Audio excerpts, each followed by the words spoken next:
Crônicas do Amanhecer, por Feijão, Centro Espírita Allan Kardec.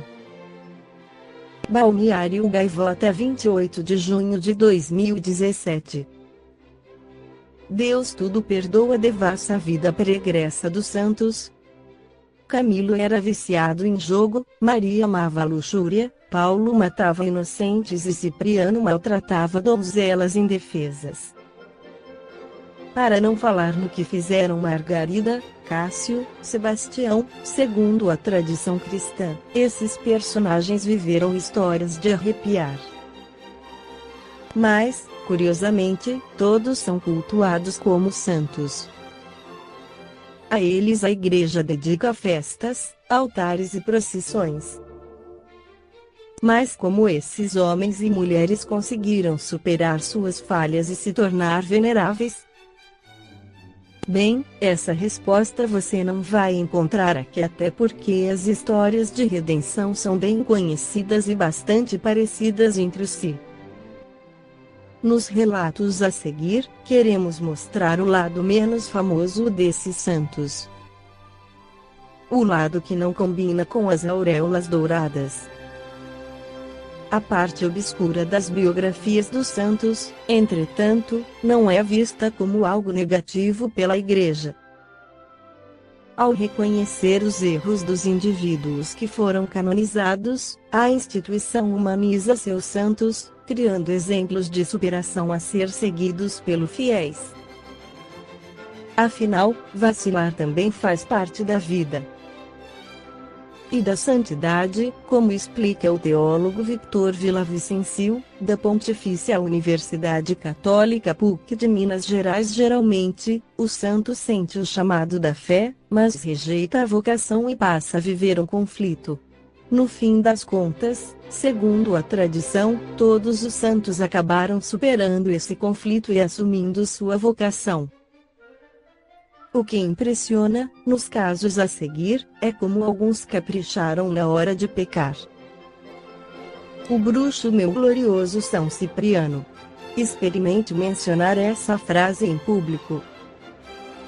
Os mais supersticiosos baterão na madeira, farão o sinal da cruz ou se fecharão num silêncio constrangedor. Muitos séculos após sua morte, Cipriano, chamado de o feiticeiro, ainda desperta reações como essas. Há quem negue que ele seja santo, quem garanta que fez pacto com o demônio e quem não queira nem ouvir falar dele.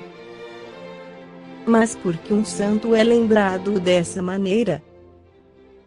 A resposta está na história espinhosa que antecede sua conversão. Diz a tradição cristã que Cipriano nasceu e viveu na cidade de Antioquia, no norte da Síria, no fim do século III. Adorador de deuses pagãos, ele estudou magia, alquimia, ocultismo, astrologia e cartomancia. Especializou-se em todo tipo de artes mágicas, empenhando-se em usá-las para causar o mal.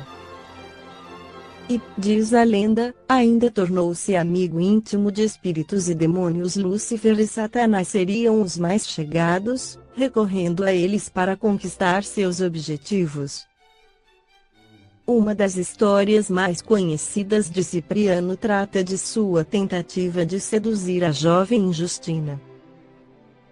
Acostumado a ameaçar moças com seus feitiços para conquistá-las, ele encontrou dificuldades daquela vez.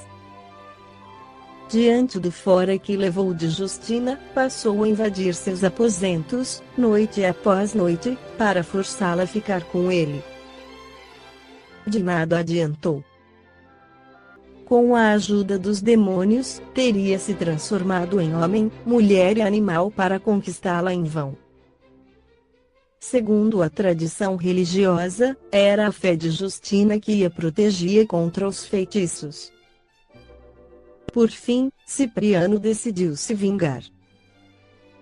Espalhou boatos maldosos sobre Justina e realizou feitiços contra a família dela, um comportamento nada santo para um futuro santo.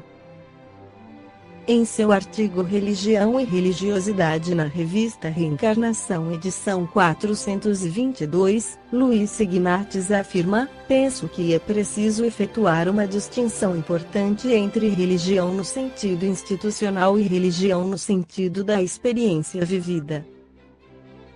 Em outras palavras, é preciso distinguir religião de religiosidade.